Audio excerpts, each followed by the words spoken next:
Hi అండి. Welcome back to my channel. Me simply Harika. ఈ వీడియోలో నేను లూప్ హోల్స్ ఆఫ్ మెడికల్ కోడింగ్‌ని మీతో షేర్ చేద్దాం అనుకుంటున్నానండి.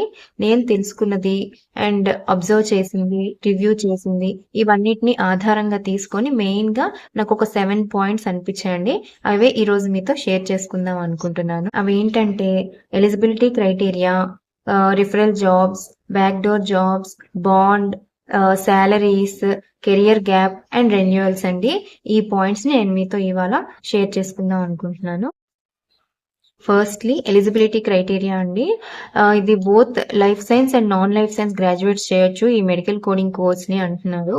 కానీ వాస్తవానికి ఇంటర్వ్యూస్‌లో వాకిన్స్ పడినప్పుడు ఓన్లీ లైఫ్ సైన్స్ గ్రాడ్యుయేట్స్ వాళ్ళకి అని మాత్రమే వాళ్ళు మెన్షన్ చేస్తున్నారు చాలా వరకు కంపెనీస్ ప్రెజెంట్ అయితే. సో, నాన్ లైఫ్ సైన్స్ బ్యాక్‌గ్రౌండ్‌తో ఉన్నవాళ్ళు ఈ కోర్స్‌ని చేసి యూజ్ ఉండట్లేదు. ఇది point number 1. Second point referral jobs అండి. చాలా వరకు ఇంటర్వ్యూస్‌కి వెళ్ళాక కూడా అక్కడ చాలా సీనియర్ మోస్ట్ వాళ్ళు ఎవరైనా తెలిసిన వాళ్ళు ఉంటే వాళ్ళ రిఫరెన్సెస్‌తో ఉన్న వాళ్ళని ఎక్కువగా వాళ్ళు ప్రిఫర్ చేసి జాబ్స్‌లో తీసుకుంటున్నారండి. సో, రిఫరెన్స్ లేకుండా టాలెంట్ ఉన్న వాళ్ళు ఉన్నా కూడా వాళ్ళ ఈ కోర్స్ చేసి సర్టిఫికేషన్ చేసినా కూడా యూజ్ ఉండట్లేదు. సో, రిఫరల్ జాబ్స్ కూడా ఎక్కువ ఎఫెక్ట్ చేస్తుంది ప్రెజెంట్ అయితే. అండ్ ఇది పాయింట్ నంబర్ 2 అండి. Coming to the third point backdoor jobs అండి. వాకిన్స్ ఆర్ డ్రైవ్స్ కండక్ట్ చేసినప్పుడు ఇంటర్వ్యూ ప్రాసెస్ అంతా ఫినిష్ అయ్యి ఇంటర్వ్యూలో సెలెక్ట్ అయ్యాక కూడా అమౌంట్‌ని అడగడం, లేదు అంటే అమౌంట్ ఇస్తే జాబ్ వస్తుంది అని చెప్పడం గానీ, ఇటువంటివన్నీ బ్యాక్‌డోర్ జాబ్స్‌లోకి వస్తాయండి. సో, అమౌంట్ తీసుకొని జాబ్ ఇచ్చేదంతా బ్యాక్‌డోర్ జాబ్సే. సో, వీట్లి వల్ల కూడా చాలా మంది టాలెంట్ ఉన్నవాళ్ళు, స్కిల్స్ ఉన్నవాళ్ళు, నాలెడ్జ్ బాగా ఉన్నవాళ్ళు కూడా వెనక్కి ఉండిపోతున్నారు. అమౌంట్ పే చేయలేకపోయిన వాళ్ళు అండ్ కొద్దో గొప్పో నాలెడ్జ్‌తో ఉన్న వాళ్ళు కూడా అమౌంట్ పే చేసి జాబ్స్ తెచ్చుకోగలుగుతున్నారు. ఇది కూడా ఒక పెద్ద లూప్ హోల్ అని నేను అబ్జర్వ్ చేశాను. And the fourth point is salary అండి. నార్మల్‌గా ఇన్‌స్టిట్యూట్స్ వాళ్ళు చెప్పేది కానీ, లేదా బయట మనకి తెలిసేది గానీ 25,000-30,000 పర్ మంత్ స్టార్టింగ్ నుంచే సాలరీ మీకు వస్తుంది అనేది వినిపిస్తుంది.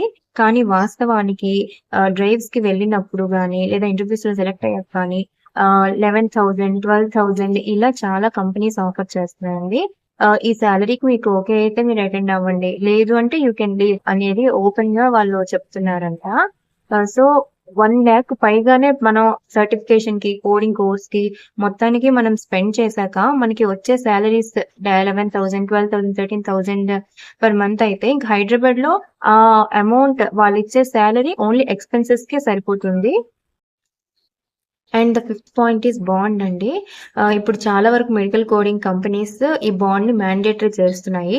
మినిమమ్ 2-2.5 ఇయర్స్ అనేది బాండ్ సైన్ చేయించుకుంటున్నారంట జాయిన్ అయ్యేటప్పుడు ఇన్ కేస్ జాబ్ వస్తే. అండ్ ఇందులో ఇది ఎందుకు చేయిస్తున్నారు అనేసి అంటే తక్కువ సాలరీస్ ఆఫర్ చేసిన తర్వాత ప్రెషర్ కొంచెం ఎక్కువ ఉన్నా, నైట్ షిఫ్ట్స్ ఉన్నా ఇలాంటి వాటిల వల్ల ఎవరైనా డిస్కంటిన్యూ అవుతారేమో అని ముందే బాండ్‌ని సైన్ చేయించుకుంటున్నారు. అండ్ ఈలోగా ఏమైనా ఎమర్జెన్సీ వచ్చినా లేదంటే హెల్త్ ఏమైనా ఇష్యూస్ వచ్చినా డిస్కంటిన్యూ చేసి వాళ్ళు మానేద్దాం అనుకున్నా కూడా ఎక్స్పీరియన్స్ సర్టిఫికేట్ ఇవ్వట్లేదంట. అంటే ఫర్ ఎగ్జాంపుల్ ఇప్పుడు ఒక 1 ఇయర్ చేశారనుకోండి ఎవరైనా ఒక కంపెనీలో జాబ్, వాళ్ళు 2.5 ఇయర్స్‌కి బాండ్ సైన్ చేసుంటే ఈ 1 ఇయర్ తర్వాత వాళ్ళు మానేద్దాం అనుకుంటే ఈ 1 ఇయర్ చేసిన దానికి ఎక్స్పీరియన్స్ సర్టిఫికేట్ ఇవ్వట్లేదంటండి. సో, ఈ 1 ఇయర్ చేసింది కూడా ఇంకా వేస్ట్ అన్నట్టు. ఇది కూడా ఒక పెద్ద loop whole. The sixth point is career gap అండి. కెరియర్ గ్యాప్ ఉన్న వాళ్ళు కూడా ఈ మెడికల్ కోడింగ్ కోర్స్ చేయొచ్చు. ఆపర్చునిటీస్ బానే ఉన్నాయి అని చెప్పి చాలా మంది చేస్తున్నారు ఈ కోర్స్‌ని. కానీ వాకిన్స్ ఆర్ డ్రైవ్స్ కండక్ట్ చేస్తున్నప్పుడు ముందే వాళ్ళు పర్టిక్యులర్ బ్యాచెస్ అని చెప్తున్నారు. ఈ బ్యాచ్ తర్వాత వాళ్ళు లేదంటే ఈ బ్యాచ్ టు ఈ బ్యాచ్ వాళ్ళు మాత్రమే ఇంటర్వ్యూకి అటెండ్ అవ్వాలి అని చెప్తున్నారు. లేదు ఇన్ కేస్ అదేం ముందు మెన్షన్ చేయకపోయినా లొకేషన్‌కి వెళ్ళిన తర్వాత ఈ బ్యాచ్ టు ఈ బ్యాచ్ వాళ్ళు మాత్రమే ఉండండి. బిఫోర్ బ్యాచెస్ ఇంకా ఇంతకంటే ముందు బ్యాచెస్ వాళ్ళు ఎవరైనా రిలీవ్ అయిన వాళ్ళు ఉంటే యూ కెన్ లీవ్ అని చెప్తున్నారంట.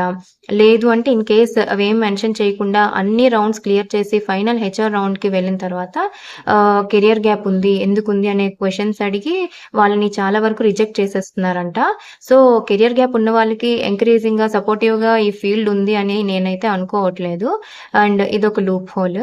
And the final point is renewals అండి. ఎవ్రీ ఇయర్ మన సిపిసి సర్టిఫికేషన్ని రెన్యువల్ చేసుకోవాలి.